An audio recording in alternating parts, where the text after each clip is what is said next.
ಇನ್ನು ಪೋಷಕರ ಕಣ್ಣೆದುರೇ ಮಗನ ಕತ್ತು ಸಿಡಿದ ದುಷ್ಕರ್ಮಿಗಳು.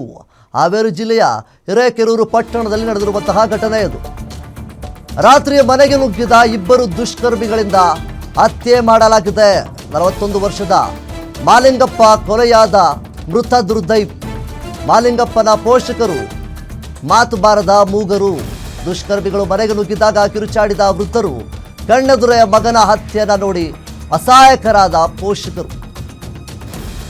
ಆರೋಪಿಗಳ ಪತ್ತೆಗೆ ಬಲೆ ಬೀಸಿದ ಹಾವೇರಿ ಪೊಲೀಸರು ಈಗಾಗಲೇ ಸಾಕ್ಷ್ಯ ಸಂಗ್ರಹದಲ್ಲಿ ತೊಡಗಿದ್ದಾರೆ. FSL ತಂಡದವರು ಸಹಿತ ಕೊಲೆ ಹಿಂದಿನ ಕಾರಣ ಪತ್ತೆಗೆ ಪೊಲೀಸರ ತನಿಖೆ ಆರಂಭವಾಗಿದೆ. ಹಿರೇಕೆರೂರು ಪೊಲೀಸ್ ಠಾಣಾ ವ್ಯಾಪ್ತಿಯಲ್ಲಿ ಪ್ರಕರಣ ದಾಖಲಾಗಿರುವಂಥದ್ದು. ನೋಡಿ, ಹಿರೇಕೆರೂರು ಅಲ್ಲಿ ನಡೆದಿರುವಂತಹ ಘಟನೆ ಇದು. ಮುಖ್ಯವಾಗಿ ಮನೆಗೆ ಏಕಾಏಕಿಯಾಗಿ ನುಗ್ಗಿ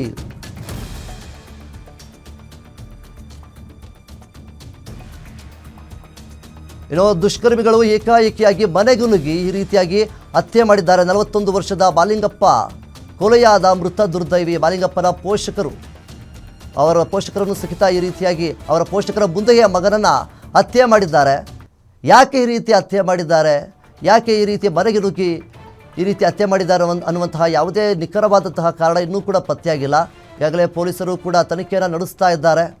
ಸೊ ಪೋಷಕರಿಗೂ ಕೂಡ ಒಂದು ಕಡೆ ತುಂಬ ಆಕ್ರಂದನ ಕೂಡ ಮುಗಿಲು ಮುಟ್ಟಿದೆ. ಯಾಕೆ ಈ ರೀತಿ ಆಯಿತು ಅನ್ನುವಂಥದ್ದು ಕೂಡ.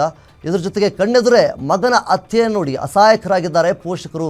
ಪೋಷಕರಿಗೆ ಏನು ಮಾಡಬೇಕು ಅಂತ ಕೂಡ ಗೊತ್ತಾಗಿಲ್ಲ. ಯಾಕೆ ಅಂತಂದರೆ ಈ ರೀತಿಯಾಗಿ ಮನೆಗೆ ನುಗ್ಗಿ ಹತ್ಯೆ ಮಾಡಿದ್ದಾರೆ. ಅದನ್ನು ಕಣ್ಣೆದುರು ನೋಡಿ ಅವರ ಆಕ್ರಂದನ ಕೂಡ ಮುಗಿಲು ಮುಟ್ಟಿದೆ.